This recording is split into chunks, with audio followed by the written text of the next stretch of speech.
ఈరోజు ప్రత్యేకంగా మా సహోదరి మరియమ్మ గారిని గురించి తెలియజేస్తూ, మరి నా అనుభవంలో నేను చూచినటువంటి వాక్యముతో కలిపి పోల్చుకుంటూ, కేవలం అమ్మగారి జీవితం కాదు కానీ వాక్య దృష్టిలో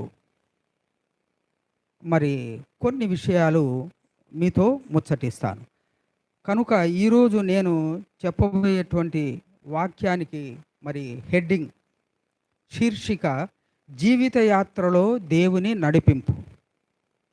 జీవిత యాత్రలో దేవుని నడిపింపు. మనకు మధ్యరే ఒడియా భాయి భౌనిమా నచ్చింది తనకపై మనుష్య జీవనరే ఈశ్వరంకరో భూమిక. మనుష్య జీవనరే ఈశ్వరంకో భూమిక.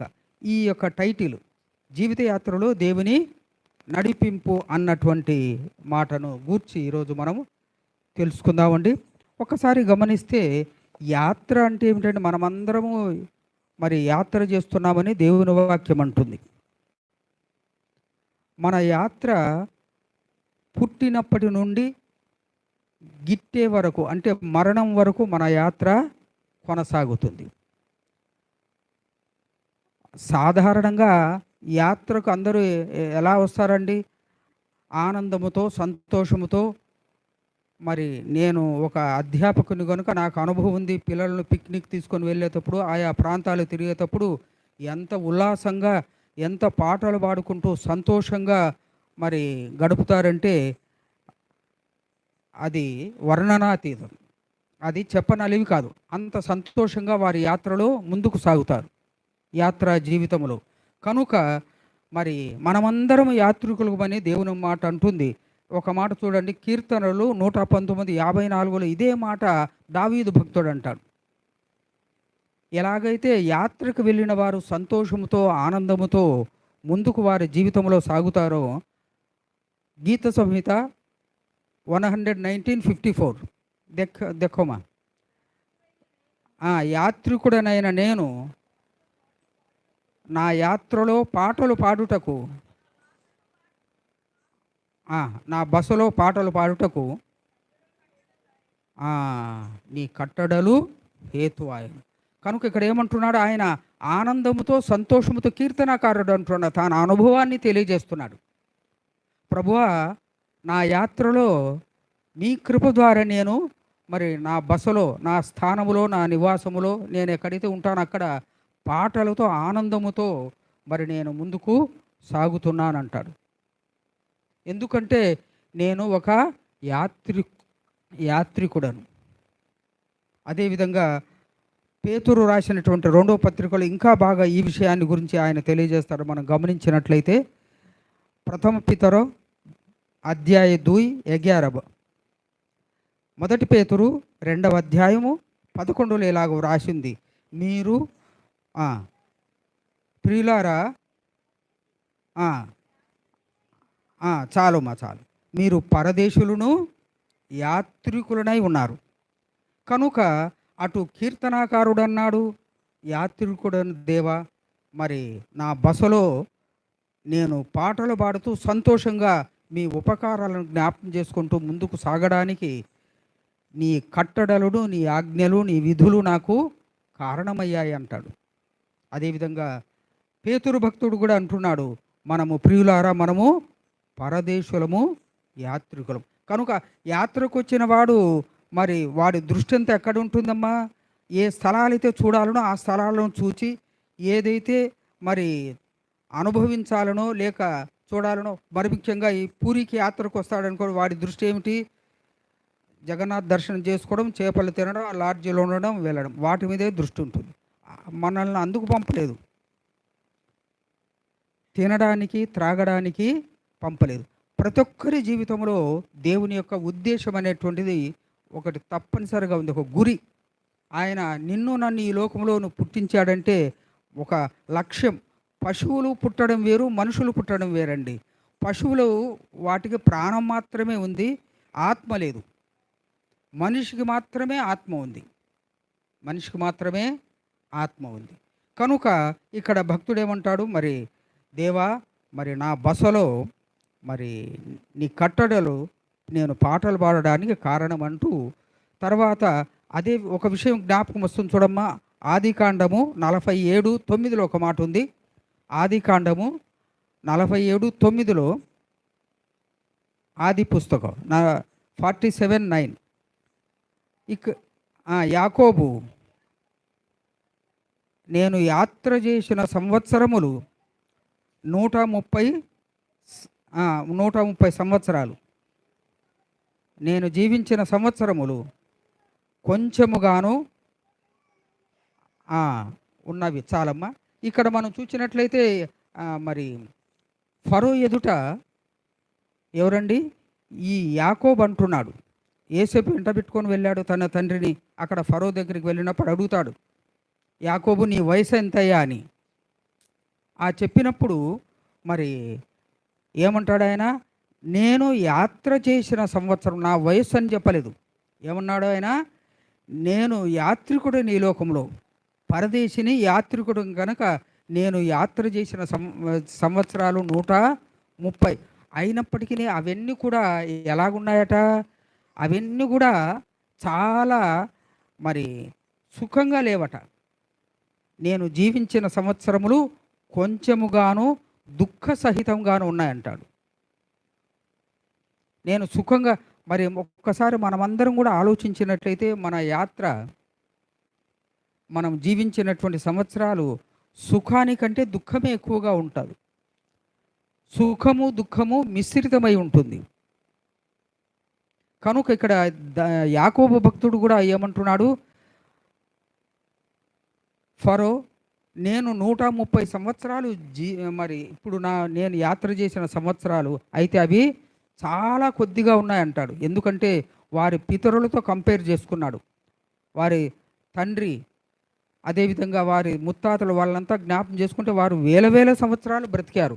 ఆ దృష్టిలో నేను బ్రతికినటువంటి సంవత్సరాలు చాలా తక్కువ, 130. అయినప్పటికీ అవి దుఃఖముతో, అదేవిధంగా చాలా వేదనతో కూడుకున్నటువంటివి కొంచెముగానే ఉన్నాయంటాడు.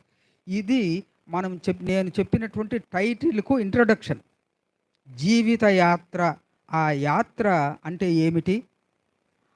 బైబిల్లో ఈ యాత్ర చేసినటువంటి భక్తులు వారి అభిప్రాయాన్ని ఎలాగూ తెలియజేశారని. ఈరోజు మరి నేను చెప్పాను కదా, ప్రత్యేకంగా మా సహోదరి మరియమ్మ గారి జీవిత యాత్రలో దేవుని నడిపింపు. సహోదరి మరియమ్మ గారి జీవితంలో దేవుని నడిపింపు అనే దానిని అబ్రహాము జీవితంతో పోల్చి కొన్ని విషయాలు నాకు మరి వీలైనంత వరకు పోల్చుతూ ఆ విషయాలను మీ ముందు ఉంచుతాను. ఒక్కసారి మొట్టమొదటి అబ్రహామును గురించి చెప్తానండి. తర్వాత అమ్మగారిని కంపేర్ చేస్తాను, అమ్మగారితో పోలుస్తాను నేను. అది ఎంతవరకు సమంజసం న్యాయ నిర్ణేతలు మీరు, ఎందుకంటే ఇక్కడ లాయర్ గారు కూడా ఉన్నారు, అమ్మగారి మనమడు, పెద్దలు కూడా కూర్చొని ఉన్నారు. ఏం కేటీ మేరీ, నిజమే కదమ్మా? కనుక whether I'm correct or not, I'm asking you. కనుక ఇక్కడ మనం గమనించినట్లయితే అబ్రహాము జీవిత యాత్రలో దేవుని యొక్క పాత్రను గురించి మనం ఆలోచిద్దాం. మొట్టమొదట కొద్దిగా చెప్పి తర్వాత కంపేర్ చేసుకుందాం. అబ్రహాము ఎవరండి? అబ్రహాము అన్యుడు. అక్కడ అబ్రహాము అని చెప్పి ఆయనకు ముందు పేరు లేదు. ఆయన పేరేమిటి? అబ్రహాము అని లేదు. ఆయన పేరేమిటి? అబ్రామ్. తర్వాత రెండవది, దేవుడు అన్యుల దగ్గర నుండి పిలిచి, ఏమయ్యా నీ స్వజనుల నుండి, నీ బంధువుల నుండి నీకు ఏదైతే కలిగిందో అంతా వదిలేసి నేను పిలిచిన చోటుకి వెళ్ళమన్నాడు, రా అన్నాడు. విధేయత చూపించాడు. అంత మాత్రమే కాకుండా ఏం చేశాడమ్మా? ఒక్కగానొక్క కొడుకు, 100 సంవత్సరాల సమయంలో పుట్టినటువంటి ఆ కొడుకు అబ్రహాము, నువ్వు చాలా మంచివాడిగా ఉన్నట్లున్నావు, చాలా మరి విధేయత కలిగిన వాడివి, నీ కొడుకును నాకు బలి ఇవ్వన్నప్పుడు మరి వెనుక మాట్లాడకుండా తన కుమారుని బలి ఇవ్వడానికి కూడా సిద్ధపడినటువంటి మహా గొప్ప విశ్వాసులకు తండ్రి ఆయన.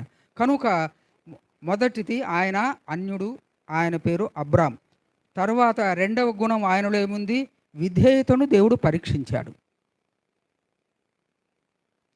మూడవది, అబ్రామును అబ్రహాముగా మార్చాడు. అక్కడ నుండి కనాను దేశం వెళ్ళమంటే దేవుడు ఎక్కడ చెప్పినటువంటి ఆ స్థలానికి వెళ్ళాడు. ఇప్పుడు మనం ఒక్కటి గమనిద్దామండి, ఈ అబ్రహాముకు అమ్మగారికి మధ్యలో ఉన్నటువంటిది. అలాగే మరి సహోదరులు కోటేశ్వరరావు గారు, మరియమ్మ గారు మరి దేవుని పిలుపుకు మరి ఇద్దరు కూడా యవ్వనస్తులు.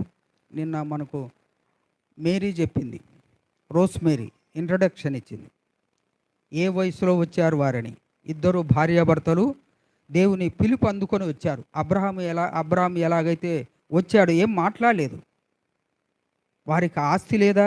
నిన్న చిన్ని చెప్పింది మనకు, ఆస్తి ఉంది. అయినప్పటికీ దేవుని పిలుపు విని భాష రాని స్థలానికి, భాష తెలియని ప్రాంతాలకు, అందులో మరి 7వ తరగతి చదివినటువంటి ఒక అమ్మాయి, ఆ వయసులో వారు అబ్రాం ఎలాగైతే విధేయత చూపాడో, పిలిచాడు పిలుపుకు, అలాగే వారు కూడా పిలుపుకు మరి లోబడి భార్యాభర్తలు ఇద్దరు కూడా తెలుగువారి మధ్యలో సేవ చేయడానికి వచ్చారు. మరి అనేక కష్ట నష్టాలను ఓర్చి ఈ మన పెంటకోటలో వారు మరి ఎన్ఎంఎస్ మిషనరీగా చేరారు. మొట్టమొదట ఈసాపంతి ఆశ్రమంలో ఉన్నారు. తరువాత ఇక్కడ మరి పెంటకోటలో వచ్చి స్థిరపడ్డారు. 3 సంతానం అక్కడ. తరువాత నేను కొద్దిగానే చెప్పాను, బాగా విశదీకరించారు చిన్ని, మరి ఎలాగున్నారు ఏమిటి అన్నటువంటి. అక్కడ మనం చూసినట్లయితే మరి ఈ పెంటకోట స్థితి ఎలాగుందంటే, ఒక్క మాట చూద్దాం చూడమ్మా. ఆదికాండము 6:11 ఎలాగుందో అలాగుండేది ఆ స్థితి. ఎందుకంటే నేను కూడా కల్లారా చూశాను ఇది. మొదటి యోహానులో యోహాను భక్తుడు ఏమంటాడండి, మేము కల్లారా దేనిని చూచామో, మా చేతులు దేనిని తాకి స్పృశించాయో, మా చెవులు దేని గురించి విన్నాయో దానిని మీకు తెలియజేస్తున్నామంటాడు మొట్టమొదటి వాక్యములో, మొదటి యోహాను పత్రికలో. అలాగే నేను దేనినైతే చూచానో, విన్నానో, అనుభవించానో దానిని మీకు తెలుపుతా. చూడండి, మొట్టమొదట ఆదికాండం 6:11 పెంటకోట స్థితి ఇలాగుంది. భూలోకము దేవుని సన్నిధిలో ఎలాగున్నదమ్మా? చాలమ్మా, ఎలాగున్నది? చెడిపోయి ఉన్నది. మన వాళ్ళు ఇక్కడ మరి అన్ని అవలక్షణాలు, అన్ని గుణాలు, ఇది ఉంది ఇది లేదు అని చెప్పడానికి వీలేదు. లోకములో ఉండేటన్ని నేత్రాశ, శరీరేచ్ఛ, జీవపుడము అన్నీ కూడా సమృద్ధిగా కలిగి ఉన్నటువంటిది. అప్పుడు ఇంకా మరి చదువు కూడా సరిగా రాదు మన వాళ్ళకు. మరి ఆ కాలం ఒకసారి ఆలోచించినట్లయితే నాకే ఆశ్చర్యం అనిపిస్తుంది. పోస్టల్ కార్డు చదవడానికి కాస్ట్ ఉంది, ఇంత డబ్బు ఇస్తే పోస్టల్ కార్డు చదువుతాను. ఇన్లాండ్ లెటర్ నీకు రాయాలన్నా ఇంత డబ్బు ఇస్తే నీకు ఇన్లాండ్ కార్డు అది రాసి పెడతాను. ఇలాంటి పరిస్థితులు, ఇంకా ఎన్నో పరిస్థితులు, భయంకరమైనటువంటి పరిస్థితులు. అలాగూ ఉన్నప్పుడు వారు దేవుని సేవకు వచ్చారు. మరి నిజంగా దేవుడు నీతిమంతులైన రహితులైనటువంటి వారిని సేవకు పిలిచాడు. మీరు గమనించినట్లయితే నోవహు ఆ దినాలలో తన దృష్టిలో నీతిమంతుడై ఉండేను అని చెప్పి వ్రాయబడింది. అలాగే మరి వీరు మరి దేవుని సేవ చేయడం మాటలు కాదు, కానీ అది అనుభవంలోనే తెలుస్తుంది. కోటేశ్వరరావు గారు మరి దేవునిలో నిద్రించిన తర్వాత అమ్మగారు ఆర్థికంగా చాలా వెనుకబడ్డప్పటికీ ఇటువైపు సేవ చేస్తూ తన బిడ్డలను చదివించుకున్నారు.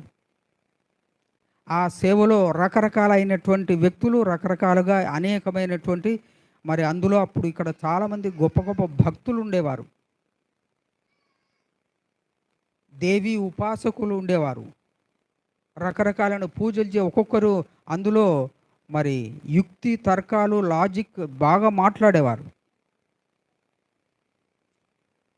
ఎలాగైనా సరే రకరకాలైనటువంటి రీతిలో రకరకాలైనటువంటి వక్ర భాష్యాలు చెప్తూ, ఉన్నది లేనట్లు లేనిది ఉన్నట్లు చెప్తూ వారిని ఇబ్బంది పెట్టేవారు. అయినప్పటికీ వారు దేవుని సేవ చేస్తూ ముందుకు వెళ్ళారు. అది ఒక మాట చూద్దాం చూడమ్మా. హెబ్రీయులకు రాసినటువంటి పత్రిక ఎలాగ జరిగిందన్న దానికి ఉదాహరణ పోలుస్తూ ముందుకు వెళ్దాం. 11:7 నోవహు అది వరకు చూడని సంగతులను గూర్చి దేవుని చేత హెచ్చరించబడి భయభక్తులు గలవాడై ఓడ సిద్ధపరిచి తన ఇంటి వారి రక్షణకు కారకుడాయను. అప్పుడు నోవహు కాలములో మరి ప్రజలంతా ఎగతాళి చేశారు. మనకు వర్షాలు లేనటువంటి ప్రాంతం ఇది. ఎలాగైతే సౌదీ అరేబియా ఇంకా కొన్ని అరేబియన్ కంట్రీస్ ఉన్నాయి, ఎడారి ప్రాంతాలు. ఇప్పుడు అక్కడ చూసినట్లయితే వర్షాలు విపరీతంగా వస్తున్నాయి. విపరీతంగా మరి అది వాళ్ళు ఏమిటి, మనకు వర్షాలు రావు. వారు ఏమిటంటే మనం ఇప్పుడు పెట్రోల్ ఎలాగైతే డబ్బులు ఇచ్చి కొంటున్నామో అక్కడ వారంతా నీళ్లు డబ్బులు ఇచ్చి కొంటారు. అంటే మనం కూడా ఇప్పుడు కొంటున్నాం అనుకోండి. అంత భయంకరమైనటువంటి ఆ సమయంలో నోవహు ఆ ఓడను సిద్ధపరిచేటప్పుడు వారంతా ఎగతాళి చేశారు. రకరకాల ప్రళయం వస్తుందట, మనమంతా ఓడలోకి వెళ్ళి రక్షించబడాలట. ఇతను నోవహు అనేటువంటి ఇతను మనకు తెలియజేసేటువంటి మాటల్లో ఎంతవరకు సత్యం ఉంది అని చెప్పి వారంతా కూడా రకరకాలుగా గేలి చేసేవారు. వారంతా ఎగతాళి చేసేవారు. అవన్నీ వారు పట్టించుకోకుండా దేవుని వాక్యాన్ని ఆయన చెప్పాడు అక్కడ. సరే, ఏది ఏమైనప్పటికీ ఇక్కడ మనం గమనించినట్లయితే నోవహు కాలములో ఎలాగున్నారో ఇక్కడ మనకు కూడా పెంటకోటలో మరి నోవహు కాలములో ఉన్నట్టు పెళ్ళి చేసుకుంటూ ఉండేవారు, పెళ్ళికి ఇస్తూ ఉండేవారు. పెళ్ళి అయిపోయిందా, ఇద్దరు ముగ్గురిని కన్న తర్వాత వారిని వదిలేసేవారు, ఇంకొకరికి వెళ్ళేవారు, ఇంకొకరిని వచ్చేవారు, ఇంకొకరి దగ్గరికి వెళ్ళేవారు. అక్కడ చట్టాలు ఏమిటంటే నువ్వు త్రాగడానికి పెద్ద మనుషులకి ఇంత డబ్బు ఇస్తే వాళ్ళు మరి యాక్సెప్ట్ చేస్తారు నేను మళ్ళీ పెళ్లి చేసుకోవడానికి. అప్పుడు మనకు వసతులు కూడా సరిగా లేవు, మనకు పరిశుభ్రత అంటూ లేదు. నేను టౌన్లో చూసి మరి ఒక 10-15 రోజులు తిరిగానండి. సెప్టిక్ లెట్రిన్ ఉండేటువంటి ప్రాంతం ఏదైనా ఉంది, బాంబే లెట్రిన్ లాంటి ప్రాంతం ఏదైనా ఉంటే ఎక్కడా లేదు. ఓల్డ్ టౌన్ అంతా మరి టార్చ్ వెతికాను.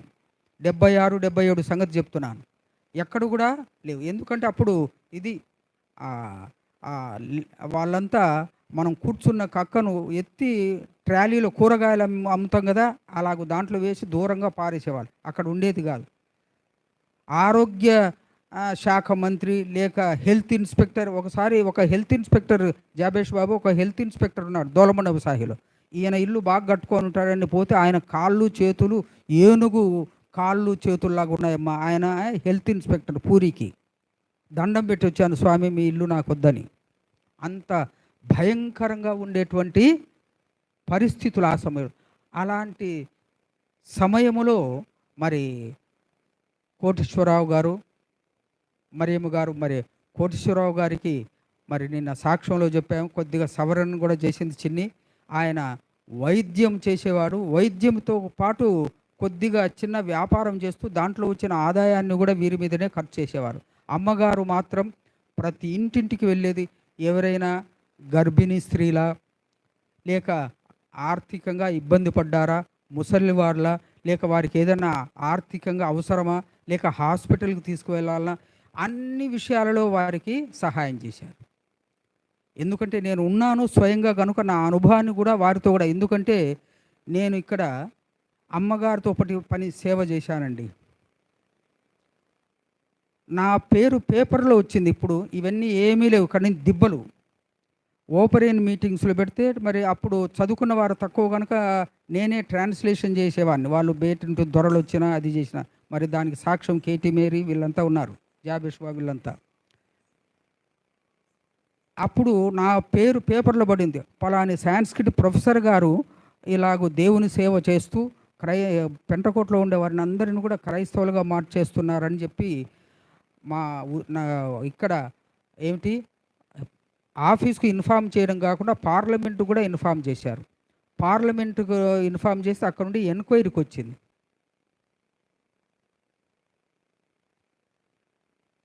కనుక చెప్పడం ఏంటంటే ఆ సమయంలో అలాగూ సేవ చేసినటువంటి వారు ఇంటింటికి మరి అమ్మగారితో పాటు మీ ప్రతి ఇంటికి వచ్చాను నేను. ప్రతి ఇల్లు నాకు తెలుసు. ఏమమ్మా ఎవరి ఇల్లు తెలియదు అన్నటువంటిది లేదు. ప్రతి యూత్ మీటింగ్కు, ప్రతి ఉమెన్స్ దానికి అంటే అమ్మగారితో పాటు నా అనుభవాన్ని కూడా చెప్తున్నా. ప్రతి స్థలములో కూడా ఆమెతో పాటు పాస్టర్ గారు లేరా వాక్యం చెప్పేవాడిని, లేక యూత్ మీటింగా ఇప్పుడు పాస్టర్ గారు సమయం ఇచ్చారు మంచిది, దాన్ని దేవుని సేవ కొరకు వాడుకోవడం, ఇలాగూ అమ్మగారితో పాటు సేవ చేశాను. ఆనాడు నోవహ్ కాలములో ఎలాగుందో అలాగుండేవారు.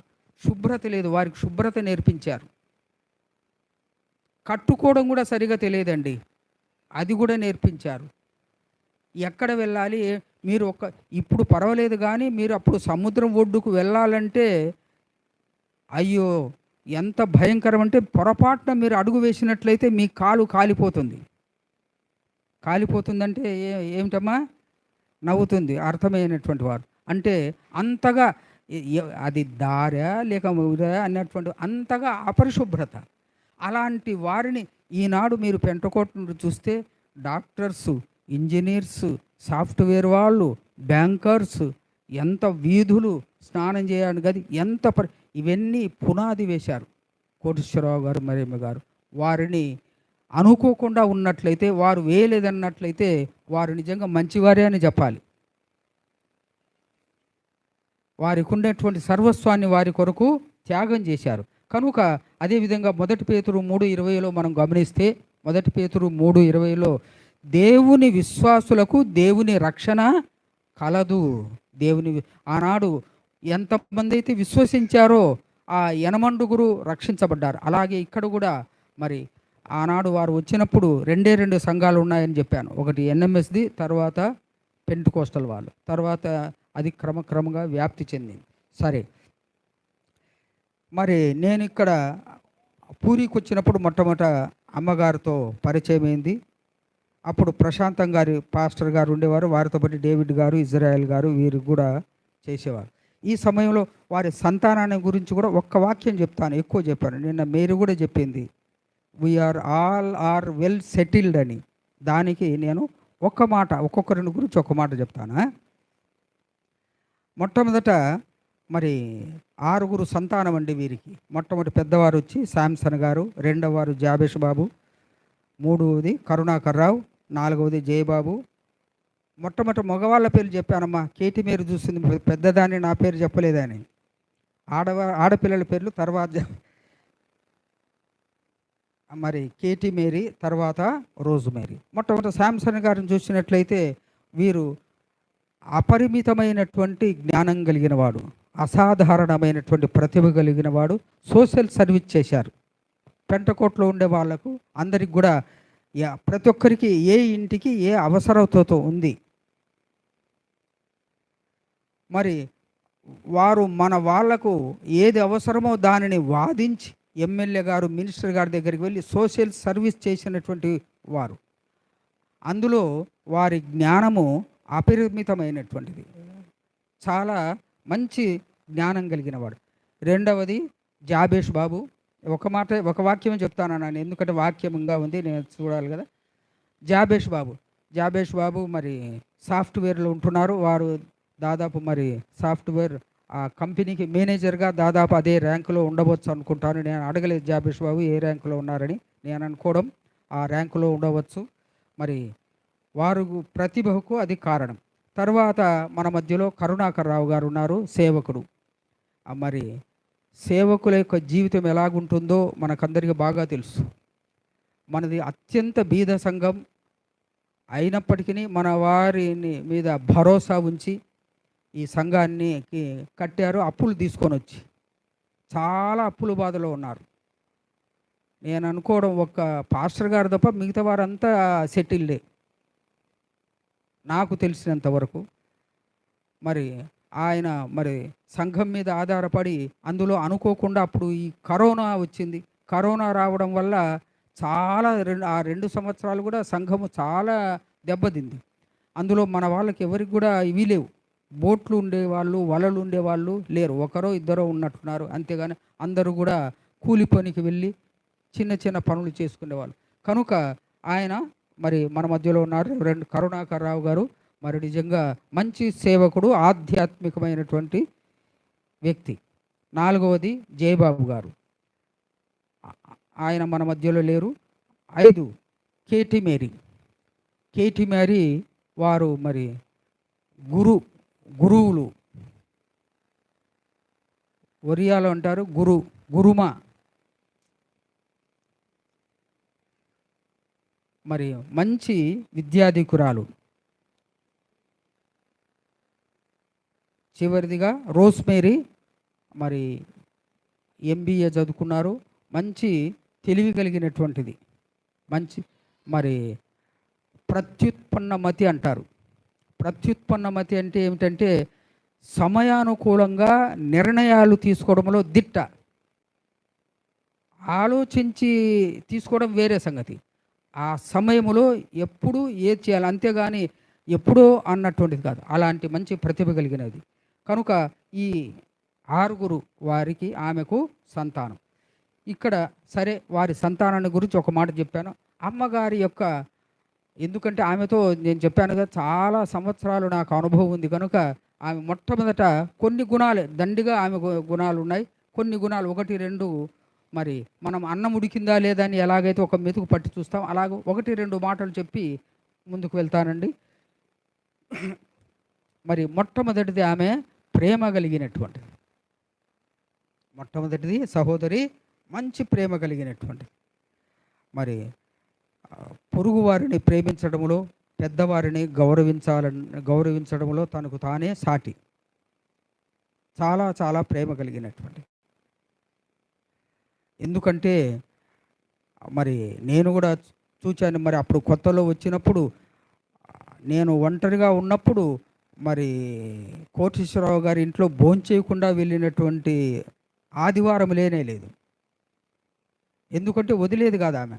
భోంచేసి వెళ్ళండి తమ్ముడు, భోంచేసి వెళ్ళండి అని చెప్పేసి కూర్చోబెట్టి బలవంతంగా భోజనం పెట్టి పంపేది. చెప్పడం ఏంటంటే నాకు భోజనం పెట్టింది ప్రేమ కలిగినదే అన్న ఉద్దేశం నాది కాదు. చెప్పడం ఏమిటంటే ఎవరినైనా కానీ ఒక వ్యక్తి ఇంటికి వచ్చినప్పుడు అతన్ని గౌరవించడం, సన్మానించడంలో ఆమెకు సాటి. తర్వాత ఆమెలో ఉన్నటువంటిది ఏమిటంటే తను నష్టపోయినా పొరుగువాడు నష్టపోకూడదు, పొరుగువాడు బాగుండాలి. మనమేమనుకుంటామమ్మా, వాడు ఏమైతే నాకు వచ్చే ఆదాయం నాకు ఉండాలి, నేను బాగుపడాలి, నేను నా కుటుంబం అనుకుంటాం మనం. కానీ ఆ ఉద్దేశం ఆమెది కాదు. అయితే పొరుగువాడు బాగుండాలని. ఇంకొకటి నేను గమనించినటువంటిది ఇంటి గుట్టు. ఏమంటారు? ఇంటి గుట్టు అనగా మరి ఏదైనా ఇంట్లో జరిగినటువంటి సంగతులు ఇంటి లోపలనే ఆ గడప మధ్యలోనే ఉన్నప్పుడు దానికి గౌరవం ఉంటుంది. గడప దాటినప్పుడు ఆ ఇంటికి మర్యాద ఉండదు, ఆ ఇంటికి గౌరవం ఉండదు, మన్నన ఉండదు అన్నదానికి ఒక ఉదాహరణ చెప్తాను. ఒకసారి ఆదివారం గుడికి మరి వచ్చాం. అప్పుడు సంజీవి గారు పాస్టర్గా ఉండేవారు. అమ్మగారి దగ్గరికి, అమ్మగారు ఉంటారేమో కలిసి వెళ్దామన్న రీతిగా వచ్చాం. వచ్చినప్పుడు మరి ఆమె కొద్దిగా ముఖం చూస్తే మన వాళ్ళు అంటుంటారు కదా, చిన్ని కూడా అప్పుడప్పుడు అంటూ ఉంటుంది, face is the index of the mind అని. అదే కేటీ మేరీ మనకు కూడా చెప్తూ ఉంటారు. ఆమెను చూచినప్పుడు దిగులుగా ఉన్నది. ఏమమ్మా దిగులుగా ఉన్నారు, ఏమైంది అంటే అప్పుడు వారిద్దరి మధ్యలో, భార్యాభర్తల మధ్యలో ఏదో మాటామంతి జరిగి ఉండొచ్చు, కొద్దిగా ఇబ్బందికరంగా ఉన్నది. అబ్బాయి ఏమీ లేదు బ్రదర్, ఏమైంది నాకు, ఎంత దగ్గరగా ఉన్నా కానీ ఆ విషయం వారిద్దరూ పోట్లాడుకున్న విషయం తర్వాత తెలిసింది. తర్వాత ఇప్పుడు చెప్పకపోయినా పరిస్థితి తర్వాత తెలుస్తుంది కదా. చెప్పడం ఏంటంటే ప్రతిదీ లోగుట్టు కుటుంబం యొక్క రహస్యం కనుక సహోదరులు తెలుసుకోవాల్సింది ఏమిటంటే ఎంతైనా కానీ, అదేవిధంగా భార్యాభర్తలు పోట్లాడినట్లయితే మన వాళ్ళు ఏం చేస్తారు, ఇంత లావు బూతు మాట్లాడి వాడని వీడని ఇంకా ఏమేమో చెప్పి అవమానించడం మన వారి యొక్క స్వభావం. అలా కాకుండా మరి నన్ను అడిగితే సామెతలు 31వ అధ్యాయములో ఏ లక్షణాలైతే ఉన్నాయో అవి చదవని నేను. సామెతలు 31లో ఏ లక్షణాలు ఉన్నాయో, ఒక మంచి గృహిణికి ఉండవలసినటువంటి లక్షణాలన్నీ కూడా సామెతలు 31వ అధ్యాయంలో వ్రాయబడ్డాయి. అవన్నీ కూడా ఆమెలో సమృద్ధిగా ఉన్నాయి. అదేవిధంగా ఇంకొక విషయం చెప్పి ముందుకు వెళ్తానండి, టైం అయిపోయింది. పిల్లల పెంపకం. అప్పుడు మరి కోటేశ్వరరావు గారు చనిపోయినప్పుడు మరి అన్ని అప్పులేనండి. ఎందుకంటే నేను ఆంతరంగికుని తమ్ముడిలాగా ఉన్నాను కనుక చెప్తున్నాను, మీరంతా కుటుంబం కనుక. చాలా చాలా ఇబ్బందికర పరిస్థితి. అయితే ఒకటి నేను గమనించాను, ఎలాంటి పరిస్థితి ఉన్నా ఏ బిడ్డ యొక్క జన్మదినములో తను బట్టలు కొనకుండా ప్రార్థన పెట్టకుండా ఆమె లేదు. జాబేష్ బాబుని చెప్పానండి, చిన్నిని చెప్పాను, అప్పైనా సరే తెచ్చి నా బిడ్డలకు తెలియకూడదు నేను అప్పు చేశానని. వారు ఎప్పుడు కూడా కష్టపడకూడదు. ఇప్పటి వరకు అంటే యు ఆర్ మరి సెల్ఫ్ ఫైనాన్స్ కదా మీది. కనుక ఆమెలో ఉన్నటువంటిది ఎంత ఇబ్బందికర పరిస్థితులున్నా ఆ బర్త్డే కంపల్సరీగా జరగాల్సిందే, కేక్ కట్టింగ్ జరగాల్సిందే, ప్రార్థన పెట్టాల్సిందే. నేనైతే పరిస్థితులు బాగుంటే పెట్టుకుంటాను, లేకుంటే లేదండి. కానీ సహోదరి తన బిడ్డలు ఎట్టి పరిస్థితుల్లో కూడా, ఎలాంటి పరిస్థితుల్లో కూడా ఇబ్బంది పడకూడదు అని చెప్పి వారికి మరి అన్ని వసతులు సమకూర్చినటువంటి వారు. ఆ చదువుకునేటప్పుడు ఈనాడు మరి జాబేష్ బాబు కానివ్వండి, కేటీ మేరీ కానివ్వండి, చిన్ని కానివ్వండి, సాంసన్ బాబు కానివ్వండి, వీరంతా మంచి విద్యాధికులు, బాగా చదువుకున్నారంటే ఎంత ఆమె సమృద్ధిలో ఖర్చు పెట్టలేదండి. సమృద్ధిలో ఇప్పుడు పర్వాలేదు, కానీ ఆవిడ తను కష్టపడి సేవ చేసి సేవలో వచ్చిన దాంట్లో మరి తన బిడ్డలను చదివించింది. ఎట్టి పరిస్థితుల్లో కూడా నేను ఇలాగూ కష్టపడుతున్నానని తన బిడ్డలకు తెలియాలి అన్నటువంటి స్థితిని ఎప్పుడు కూడా తీసుకురాలేదు. అంత గొప్ప మంచి గృహిణి, సాధ్వి. కనుక అలాంటి మరి సహోదరి మరియమ్మ గారు. ఇంకొక ఎగ్జాంపుల్ చెప్పి మా ముగిస్తానండి. అబ్రహామును గురించి పోల్చాను, ఇప్పుడు యేసేపును గురించి 2 మాటలు చెప్పి సహోదరికి పోల్చి పాస్టర్ గారు కూడా 2 మాటలు మాట్లాడతారు కదా. తర్వాత మనం చూసినట్లయితే యేసేపు శ్రమలో దేవుని కృప కలిగినటువంటి సంకల్పం ఎలాగుంది, దేవుడు ఎలాగో అతన్ని నడిపించాడు.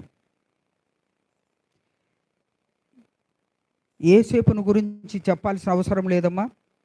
యేసేపు యాకోబు కుమారుడు, అన్నలు మరి అతని మీద చాలా ద్వేషము, పగ, కనుక అతన్ని మరి ఐగుప్తీయులకు అమ్మడం, ఆ నుండి అతను ఎక్కడికి వెళ్తాడండి, ఆ జైలు అధికారి వాళ్ళ ఇంటికి వెళ్తాడు. అక్కడ అమ్మగారితో ఇబ్బంది అయిపోయి ఆ నుండి జైలుకు వెళ్ళడం, అక్కడి నుండి ఎన్ని శ్రమలు ఇబ్బందులు పడ్డాడో అన్నీ కూడా మనకందరికీ బాగా తెలుసు.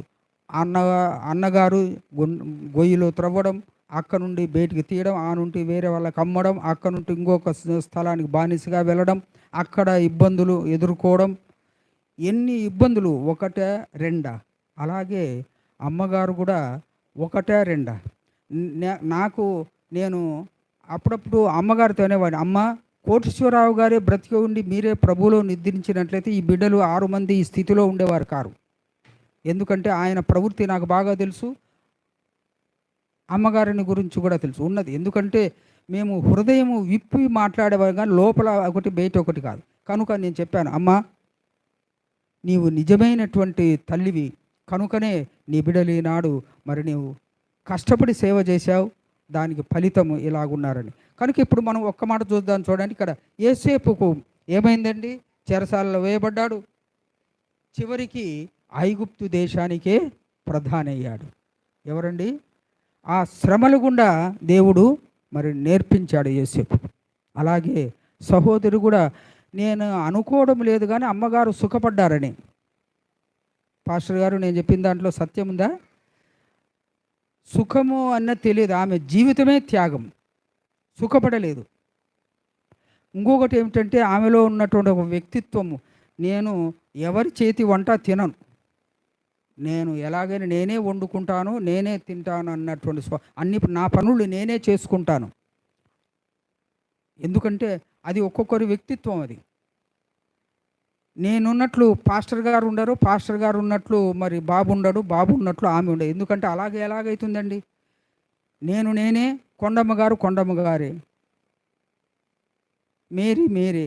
కనుక నా స్వభావం వారిలో ఎట్లుంటుంది? ఉండదు. కనుక ఒక్కొక్క స్వభావాన్ని బట్టి, శరీరాన్ని బట్టి వారి వ్యక్తిత్వాలు కూడా మారుతుంటాయి. కనుక ఆవిడ, నేను వేరే వారికి దగ్గర ఉండను. నా స్వభావం, నేను నా చేతి వంట కష్టం కానీ నిష్ఠురం కానీ. ఏమమ్మా ఈ వయసులో నేనన్నాను, ఇక్కడ పాస్టర్ గారు ఉన్నారు, పెద్ద కోడలు ఉంది, మరి వారు సేవ చేయడానికి సిద్ధంగా ఉన్నారు, నువ్వెందుకు వంట చేసుకుంటున్నావు అంటే ఆమె, అది ఏం లేదులే బ్రదర్, ఇది ఏం లేదు, ఎంత ఒక్క నేను ఉండేది ఏమిటి అని చెప్పేసి అంటుంది.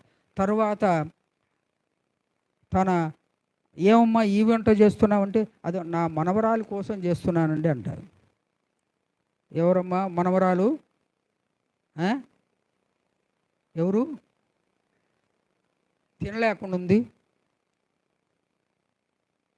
కనుక ఇలాంటి వారు నిన్న అన్నట్లు మనవలు మనవరాలు అంటే ఎంత ప్రేమో నిన్న మనకు లాయర్ గారు కూడా చెప్పారు. వారికి చాలా ఎంత అభిమానంగా చూసేవారు. అలాగూ మనవలు మనవరాలు అంటే అంత అభిమానము కలిగినటువంటివి. కనుక అక్కడ ఏసేపు మరి అక్కడ వీరంతా ఐగుప్తులో ఎన్ని సంవత్సరాలు ఉన్నారండి? 430 సంవత్సరాలు ఐగుప్తులో ఉన్నారు. దేవుడు వారి యొక్క అవిధేయతను బట్టి అక్కడ ఉంచాడు. అదేవిధంగా ఎంతమందికి ఏసేపు అన్నం పెట్టాడండి? 6 లక్షల మందికి. ఎంతమందికి భోజనం, వారికి సదుపాయాలు చూశాడు? 6 లక్షల మందికి. అలాంటి వారిని బయటికి తీసుకొని వచ్చారు.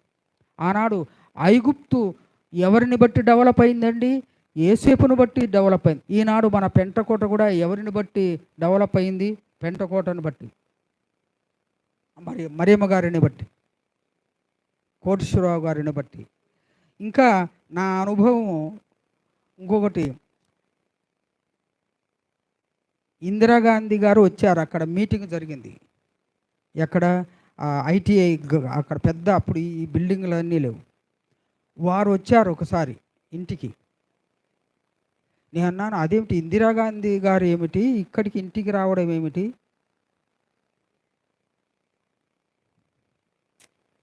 రాజ్కుమార్ గారు, మీ మామగారు సాక్షాత్తు రాజే అని చెప్పాలి. ఎందుకంటే ఆ పాలిటీషియన్స్ కూడా వచ్చి వారికి షేక్ హ్యాండ్ ఇచ్చి మరి వారి యొక్క స్థితిగతులు చెప్పుకునేవారు. అంతెందుకండి, నేను పూరికి వచ్చిన కొత్తలో మరి పెంటకోటకు, ఏమమ్మా నేను ఎలాగంటే, మీరు ఆటో వాడిని అడగండి చెప్తాడు నాకు. కనుక ఆ రైల్వే స్టేషన్లో ఏ రిక్షా వాడిని, ఏ ఆటో వాడిని కోటేశ్వరరావు గారు ఇంటి దగ్గరికి తీసుకువెళ్ళాలంటే ఇంకా అడిగేవాడు కాదు. ఎక్కడ ఏమిటి ఏ ఇల్లు అనేటువంటి నాకు ఆశ్చర్యం అనిపించింది ఆ కొత్తలో. ఇంతగా పేరు వచ్చింది, పలుకుబడి వారికి కలిగింది అంటే ఎంతగా సేవ చేశారండి. ఒక్క రోజులో వచ్చినది కాదండి, వారి జీవితాన్ని త్యాగం చేశారు వారి కొరకు. వారి జీవితాన్ని పెంటకోట కొరకు 430 సంవత్సరాలు ఎలాగైతే ఉన్నారో, అమ్మగారు ఆ జీవనం యవ్వనస్తురాలుగా వచ్చింది, వృద్ధురాలు ఇక్కడ చనిపోయారు. ఇంతవరకు కూడా, చనిపోయేంత వరకు కూడా సేవ చేశారు. అంత గొప్ప సేవ చేసినటువంటి సహోదరి. కనుక ఈ లోకయాత్రలో మరి తన యొక్క విశ్వాసాన్ని ఆమె కాపాడుకుందండి.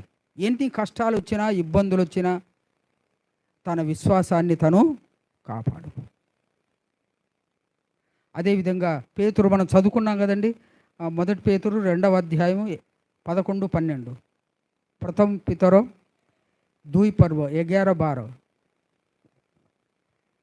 ప్రియులారా, మీరు పరదేశులను యాత్రికులనై ఉన్నారు.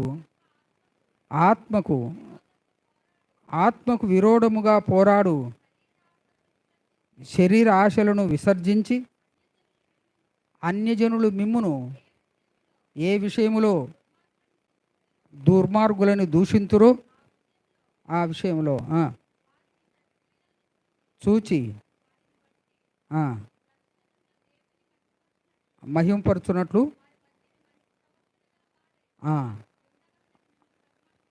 చాలమ్మా, థ్యాంక్ యూ. అదేవిధంగా తీతులో ఇంకొక మంచి మాట ఉంది. తీతు 2:13 ముగిస్తాను పాస్టర్ గారు, ఒకే ఒక 5 నిమిషాలు.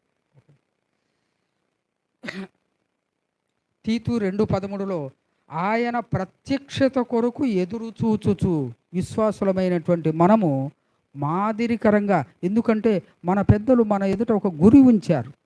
వారు మరి గురి ఎద్దుకు ఎలా పరిగెత్తాలి, వారి జీవితమే మనకు ఎగ్జాంపుల్ అన్నమాట, మాదిరి.